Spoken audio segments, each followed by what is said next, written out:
И последниот говорник во оваа сесија, Тања Штериева, мајка, која што ќе сподели и како функционира заедничкото родителство по развод во пракса. Тања Штериевска, повелете. Добар ден на сите. Сакам да истакнам дека сега јас не сум како струце, туку како човек кој што во еден период од својот живот се најде во состојба, во ситуација да треба да се разведе и се обидов да го спроведам заедничкото старателство со мојот поранешен сопруг. И можам сега од перспектива, бидејќи мојот развод се случи 22 години пред 22 години, можам да кажам дека тоа функционираше добро и мојот син е веќе пораснат, има 27 години, веќе заврши факултет. Мислам дека добро си ја обавивме и мојот сопруг, бивши и јас, родителската функција и искрено морам да признам, сега ќе се вратам малку назад, пошто бидејќи уште тогаш, кога, значи 1995 година, кога се разведував, ме изненади фактот што дознав дека заедничкото родителство воопшто не постои во законската регулатива. Бидејќи според мене тоа е првата опција. После таа опција доаѓаат сите други опции. Значи, прво што треба, зборувам сега, сакам уште еднаш да истакнам дека зборувам за свое мислење, меѓутоа објективно разводот не треба да представува, не се случува заради тоа што едниот родител не бил добар или едниот родител бил добар, туку разводот е помеѓу родителите. Тоа нема врска со родителската функција на партнерите кои што се разведуваат.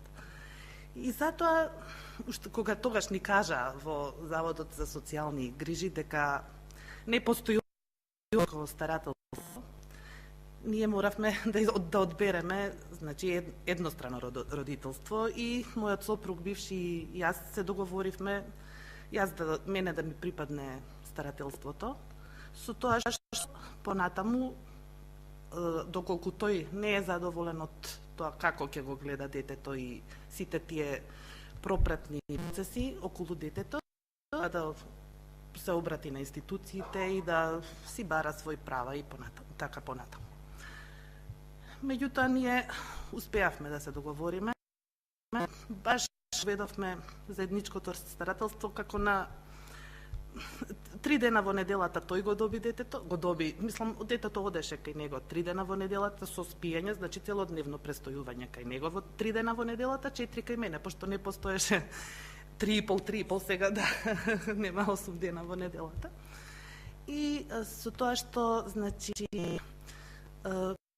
тоа си функционираше одлично. Мојот син беше тогаш 5 години, значи уште не одеше ни во училиште.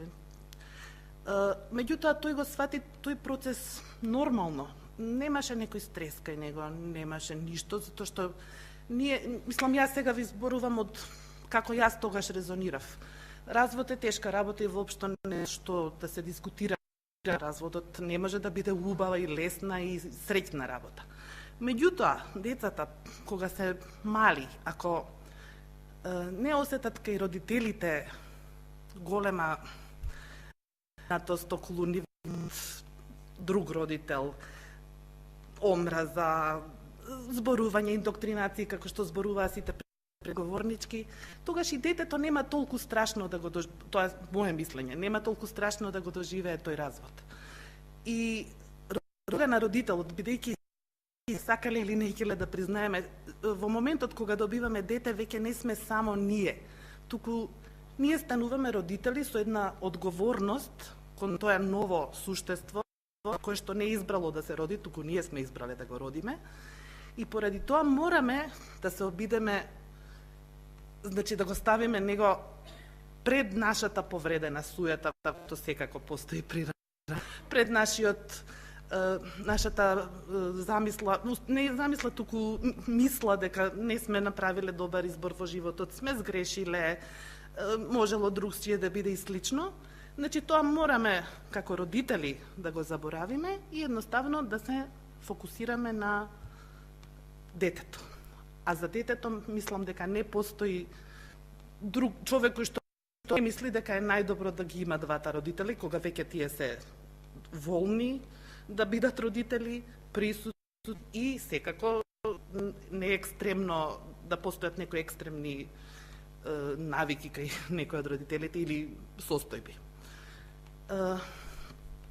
Значи, како се одвиваше сега тој процес на родителство? Првите година-две разводот е уште свеж и раните кои што постоеле, а може постојат кога дошло до развод, се свежи, тазе и затоа законот тука е улогата на законот да помогне родителите да не мора сами да ја носат одлуката и сите решенија околу заедничкото старателство, туку тој тука да им помогне на повредените родители, кои што се повредени, да зборувам дека не е така. Значи, тука е улогата на институциите и на законот. Зошто инаку, зошто би постоеле тие, ако луѓето можат сами да се договорат за све? Луѓето не можат да се договорат за се. И поради тоа, мислам и затоа причина зашто јас се вклучив во иницијативата, е токму тоа што сметам дека законското решение мора да се смени во однос на родителство и опцията заедничко родителство мора да стане прва, а таа да не биде прифатена само во случаи, и тоа докажани случаи, би рекла, затоа што нарекла казала не би смело да се верува при такви состојби.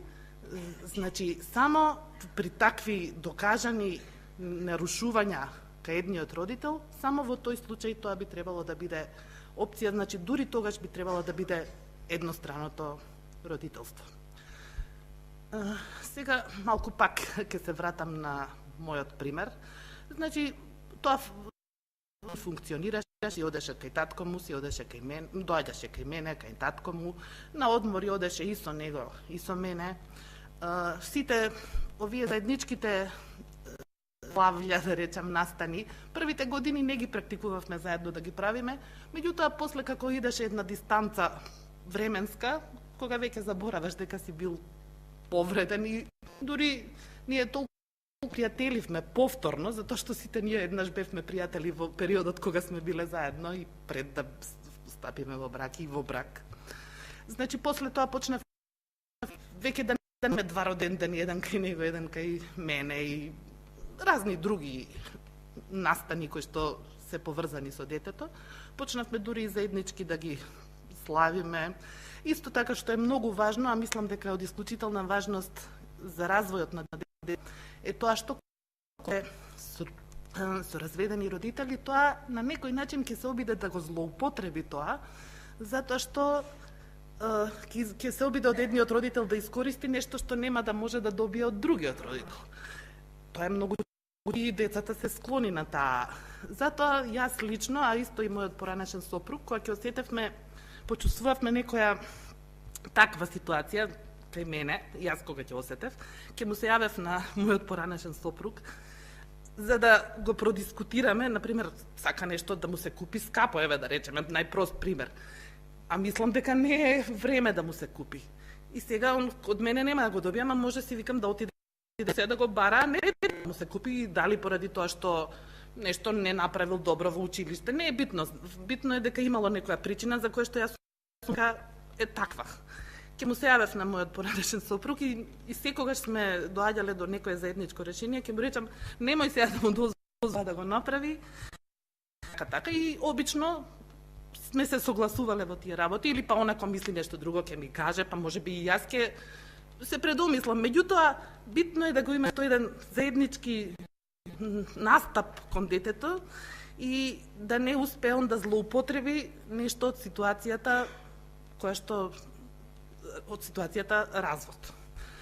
Така што, значи, тоа функционираше на таков начин кај нас и мојот син, морам да признам дека стварно до ден денес за него разводот кој ќе се спомне не е ништо травматично, го доживува како нешто што се случило поради тоа што двајца луѓе престанале да можат да живеат заедно.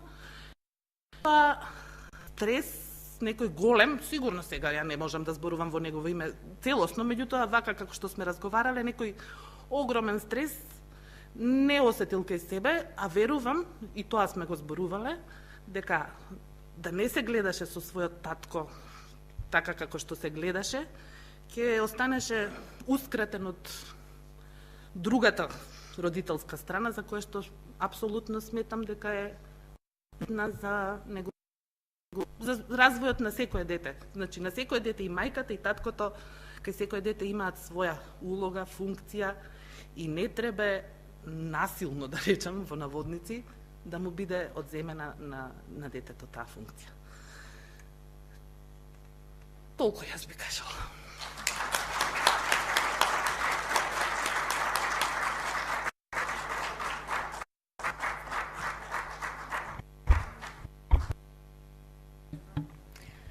Тања Штериева, ви благодарам за тоа што споделивте еден пример, вашиот личен пример за еден начин или една можност како може да функционира заедничкото родителство и што го подвлековте моментот кој што и ние Брита и говорници сме се огледале за она законска неможност која што вие споменавте за заедничко старателство и самата иницијатива за изполнување во законска регулатива, што ќе биде ова добра основа за следните излагачи, односно за следната сесија каде што ќе говориме подетално за оваа тема.